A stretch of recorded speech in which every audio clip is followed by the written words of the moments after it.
Welcome. This is the first in a new series of videos that we want to start and produce several of, and we'll just see what the response is like. But I just want to welcome Freshagenda's senior analyst, a man with a great deal of experience in modeling the world, Vuko Karov. Hi, Steve. So today, Vuko, we're just going to have a bit of a conversation. We are thousands of miles apart. I'm in the Burleigh Heads office, and Vuko is in Melbourne. So Vuko, what we got here is we're just going to walk through what we identify in our publications, and when there's something we've been doing for a few months now. We talk about the moving parts that matter. So just to focus on what are the most important things we should be thinking about impacting fundamentals and impacting the direction of values. This is an awfully long list, but and this captures everything. I think this is from our latest August directions. Exactly. Yeah. But if we were to focus and just reorganize these to look at supply and demand, and which are supportive and which are weakening values, it gives us a bit better focus on what we should be thinking about and what the risks up or down might be in the market going forward for commodities.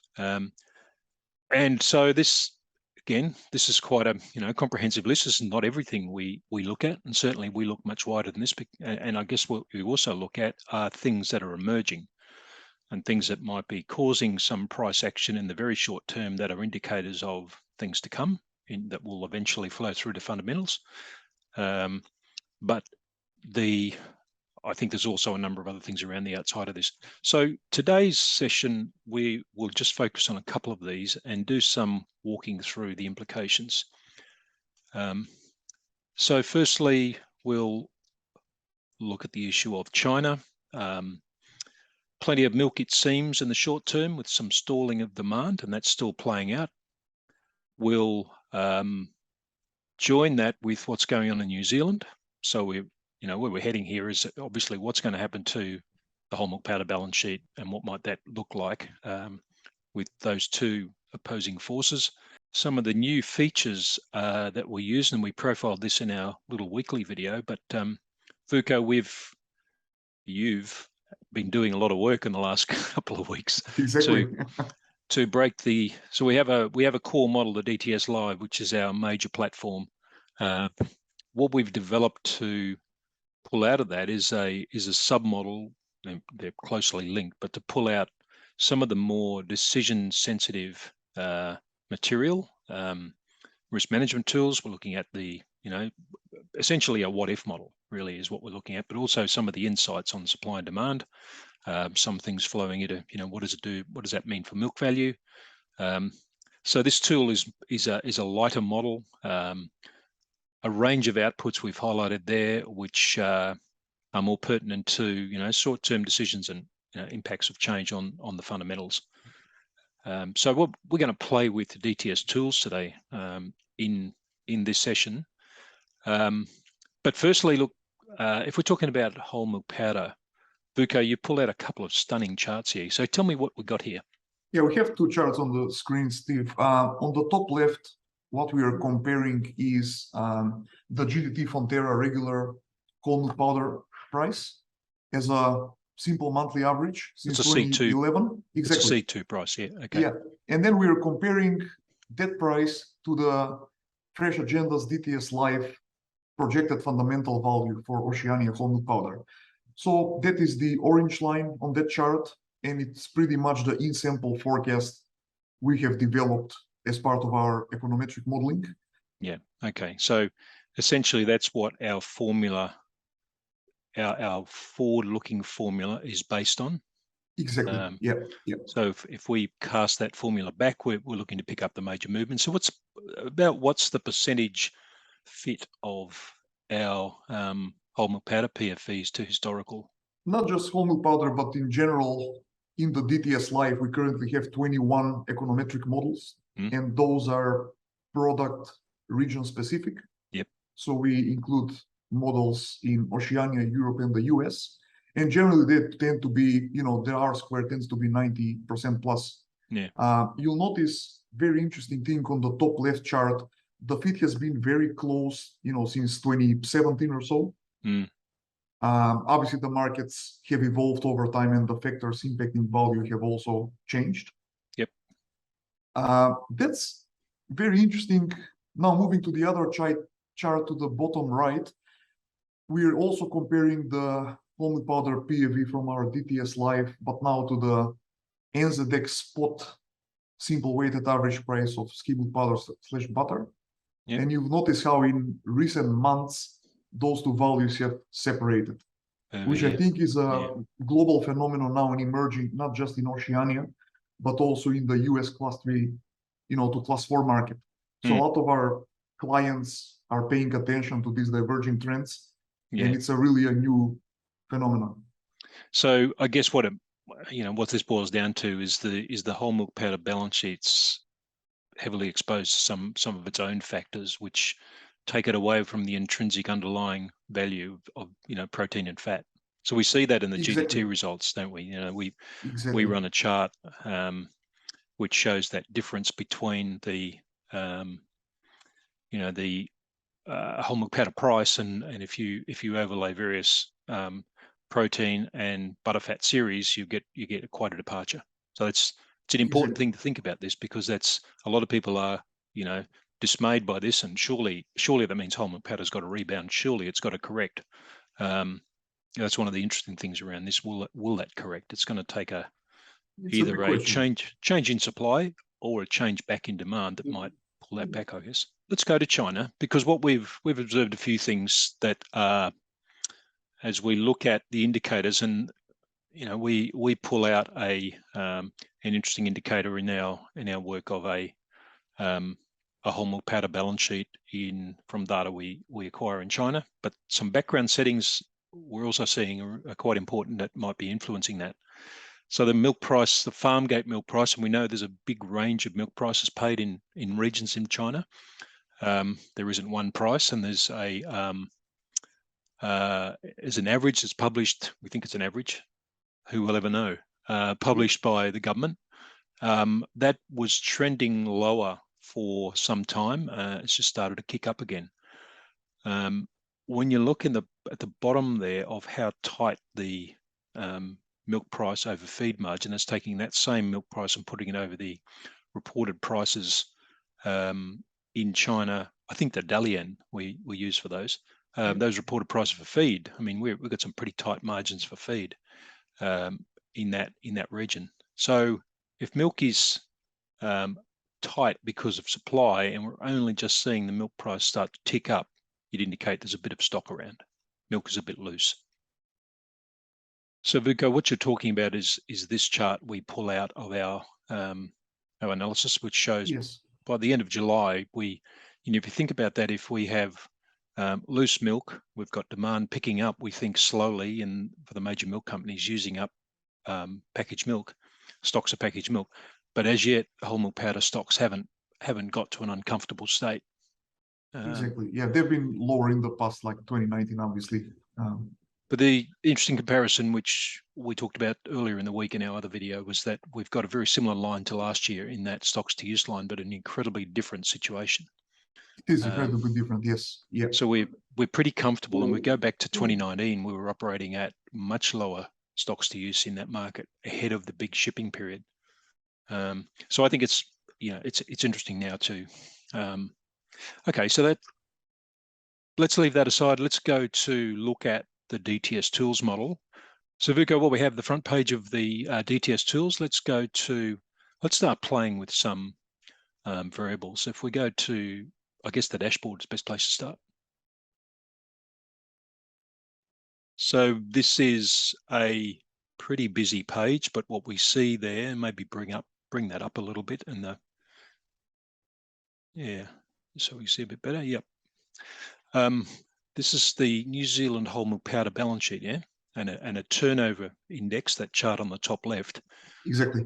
Which is a stocks to use, an inverse stocks to use. Yeah, it turned into an index as a 12-month rolling average, because obviously in the monthly data there is a lot of noise. Yep. And what we're trying to do here is show how that turnover index has tracked over time versus the price we're interested in. In this case, obviously, whole milk powder in Oceania. And we're also plotting the futures and the PAVs on the same chart.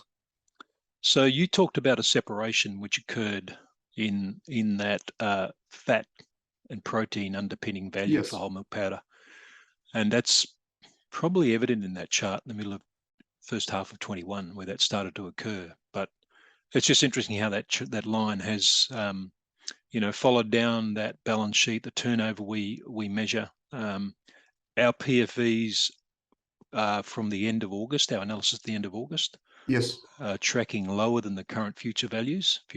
So that's exactly. that's And an that interesting has, point. yeah, I guess the current market, the past few days has been affected by what happened at the GDT, which many people found a surprising uplift. Especially, and it's quite interesting because it wasn't driven by China. It was driven by Southeast Asia and the Middle East in whole milk powder. There's possibly a risk there that might be a short-term play in Southeast Asia too, because they're not big buyers on GDT, and this might be a short-term opportunity period, both Middle East and Southeast Asia, to take advantage of low prices on GDT to stock up a bit. Exactly. Some of the analysis we have done over a 20-year plus time period shows that where current milk powder prices are can be perceived as quite cheap by a lot of the buyers, and it's definitely a good opportunity for some to come back in the market.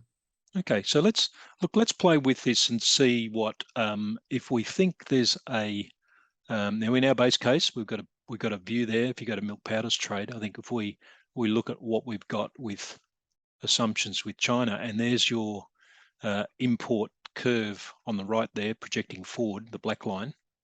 Yes. So if we think that's maybe under further pressure, I think the thing on the GDT was that they're certainly not coming back yet. Maybe it's a little weaker. So what if we project that curve coming down a bit, maybe put a bit more product in the December period, so that's going to ship in November, I think, in how this will work. Is that right? Exactly, that's correct. So the way the modeling works is whatever is shipped from, mostly New Zealand arrives in China with a 1 month lag. Yeah. So if we're to lift that December number, which looks quite low, if we lift that December number a bit in the chart, so that would mean you lift November's trade. Yeah. So maybe that's -5 or something, or maybe even.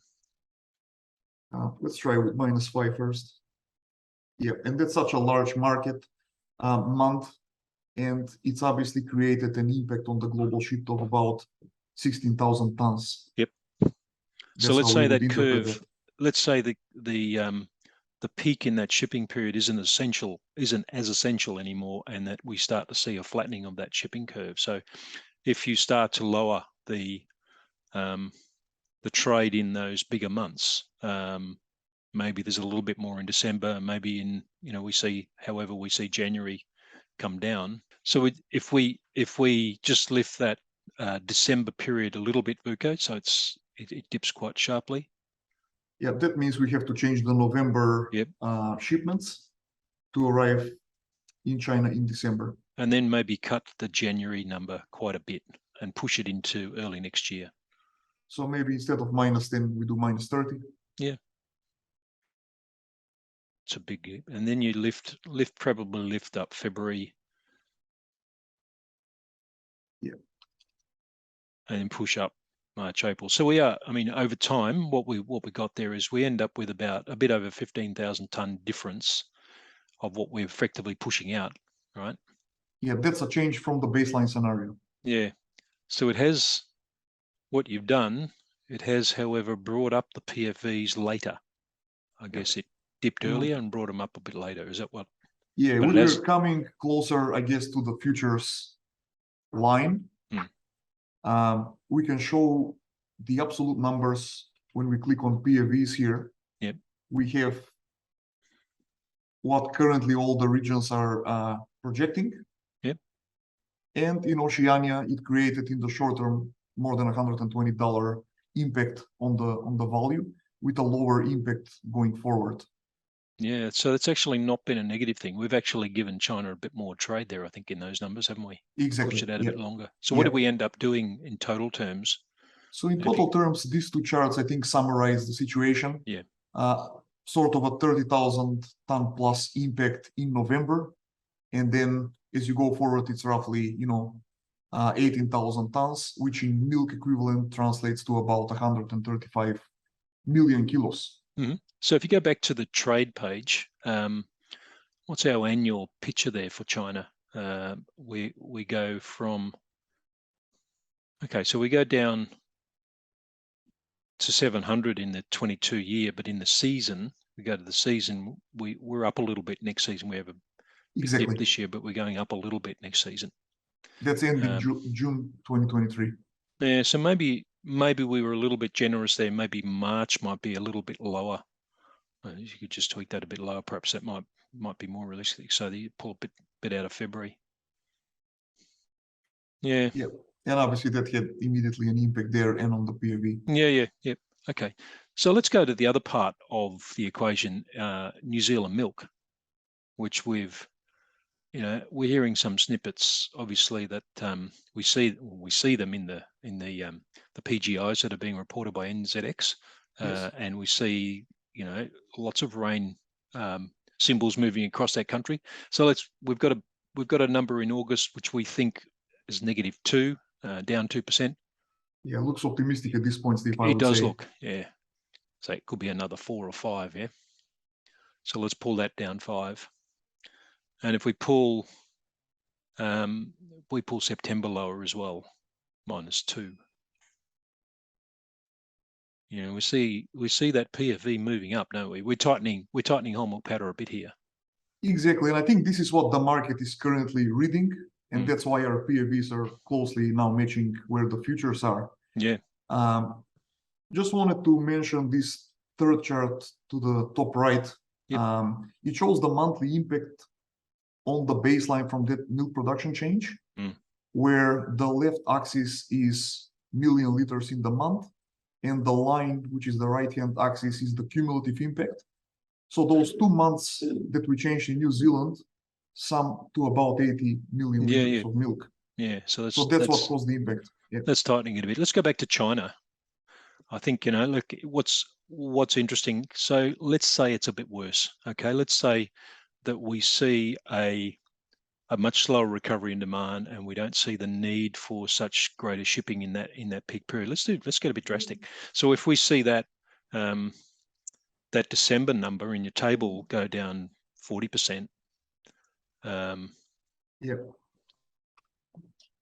Right, and the annual tonnage is coming back to the same as the prior year, which is pretty much what it's pretty much what we're hearing. Demand is pretty flat. In the same data we're seeing that produce the balance sheet we looked at before, that stocks to use equation, we see domestic use still weak at this point, and maybe a while people are locked down. There may be a while before that recovers. We may be a flat scenario for whole milk powder imports, or even worse. It could easily happen.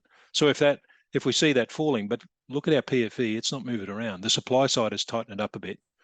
All these impacts that we played with pretty much canceled each other out, and when you go further out, you're within 3,000 to 5,000 tons. What's this mean for projected milk values in New Zealand? Well, we have a separate module for that in these DTS tools. So based on an exchange rate of 62.5, we're looking at 944, which is 10 to 20 cents, I guess, below where the futures are currently.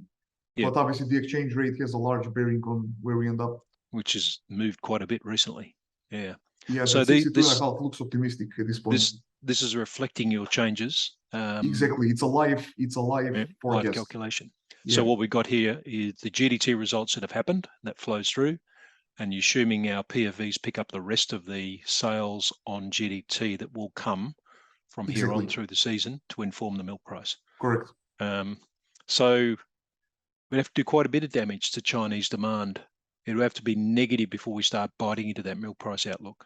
The milk price outlook is 9.25 at the moment for New Zealand next season. So it's presumably a bit safe yet. If milk keeps slowing, and there's a lot to play out there yet. I think our estimate is that milk in New Zealand is just barely positive.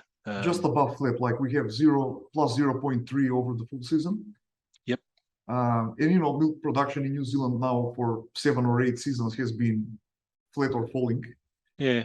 But look, let's go back to that page, because I think if we're a little bit, let's say, we saw a collection forecast come out from Fonterra this morning that their milk is going to be up 1.1% over the full season.